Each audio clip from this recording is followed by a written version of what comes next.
Good morning everyone. तो आज का जो हमारा टॉपिक है वो है डीएनए के ऊपर। पिछली क्लास में हमने कोशिका विभाजन पढ़ा था और अभी कोशिका विभाजन के लिए जरूरी जितनी भी चीजें हैं जो आपको जाननी जरूरी है, जैसे गुणसूत्र है, जीन है, डीएनए है, उनके बारे में हम जानेंगे। गुणसूत्र का क्लास ऑलरेडी हम ले चुके हैं। आपको अगर नहीं पता है तो पुरानी वीडियोज में आपको लिंक मिल जाएगा। अभी हम डीएनए का क्लास लेंगे। तो आइए देखते हैं DNA.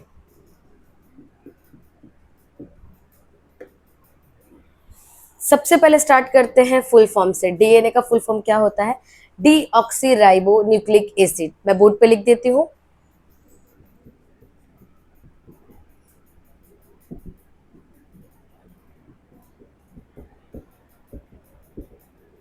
Deoxy ribo nucleic acid, नाम से ही आपको मालूम चल रहा है। क्या मालूम चल रहा है? ये एक न्यूक्लिक एसिड है। ये एक क्या है? न्यूक्लिक एसिड है। कहाँ पाया जाएगा डीएनए? डीएनए हमारे केंद्रक में पाया जाता है। केंद्रक में पाया जाता है। क्रोमोसोम के ऊपर डीएनए पाया जाता है और क्रोमोसोम भी केंद्रक में पाया जाता है। तो आप बोल सकते हैं कि डीएनए जो है हमारे केंद्रक में पाया जाता है। ठीक है। नेचर क्या होता है डीएनए का? देख ही रहे हैं आप, एसिडिक नेचर होता है। हमारे डीएनए का जो नेचर है वो एसिडिक होता है। ठीक है। अच्छा, चार्ज क्या होता है डीएनए के ऊपर? तो डीएनए जो होता है वो नेगेटिवली चार्ज होता है। नेगेटिवली चार्ज होता है हमारा डीएनए। अब हम बात करते हैं डीएनए बना किससे होता है। तो डीएनए जो है वो 3 कंपोनेंट, आप याद रखिएगा, 3 कंपोनेंट से बेसिकली बना रहता है। ठीक है। कंस्टिट्यूएंट पार्टिकल इसके आप बोल सकते हैं। पहला है नाइट्रोजन बेस, दूसरा है पेंटोज शुगर और तीसरा है फॉस्फेट ग्रुप या फॉस्फोरिक एसिड भी आप बोल सकते हैं। फॉस्फेट ग्रुप या कहीं कहीं पे इसको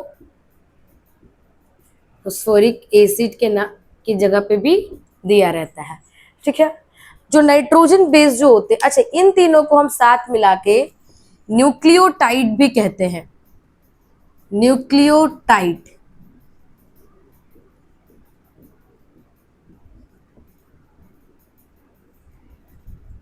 जब हम नाइट्रोजन बेस, पेंटोज शुगर और फॉस्फेट ग्रुप को साथ में बोलेंगे तो हम न्यूक्लियोटाइड इसको बोलेंगे।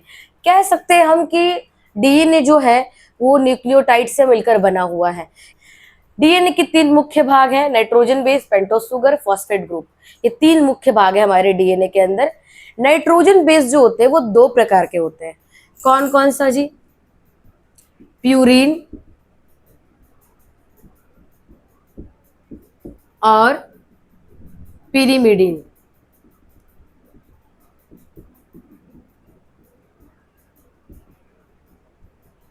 प्यूरिन बेस और पिरिमिडिन बेस, 2 तरह के नाइट्रोजन बेस रहते हैं। प्यूरिन बेस जो होता है वो एडेनिन और गुआनिन के साथ होता है और जो पिरिमिडिन है उसमें 3 रहता है, थाइमिन, साइटोसिन, यूरासिल। एक बात यहाँ पर याद रखने वाला है, ये जो यूरासिल है ये डीएनए में प्रेजेंट नहीं रहता है। ये जो यूरासिल है ये आरएनए में प्रेजेंट रहता है। सिंस ये नाइट्रोजन बेस का एक पार्ट है, पिरिमिडिन ग्रुप का एक पार्ट है, इसलिए हमने यहाँ पे इसको इंक्लूड कर लिया यूरासिल को। But uracil is absent in DNA, it is only present in RNA. अच्छा, इसी के साथ डीएनए जो है वो एक जेनेटिक मटेरियल का, अनुवांशिक पदार्थ का भी कार्य करता है। मतलब अनुवांशिक पदार्थ आप जानते ही हैं, वो पदार्थ जो माता पिता से उनके बच्चों में ट्रांसफर होते हैं, स्थानांतरण किए जाते हैं, उन्हें अनुवांशिक पदार्थ बोलते हैं। तो ये कुछ अनुवांशिक लक्षणों का आदान प्रदान करते हैं, अनुवांशिक गुणों का आदान प्रदान करते हैं।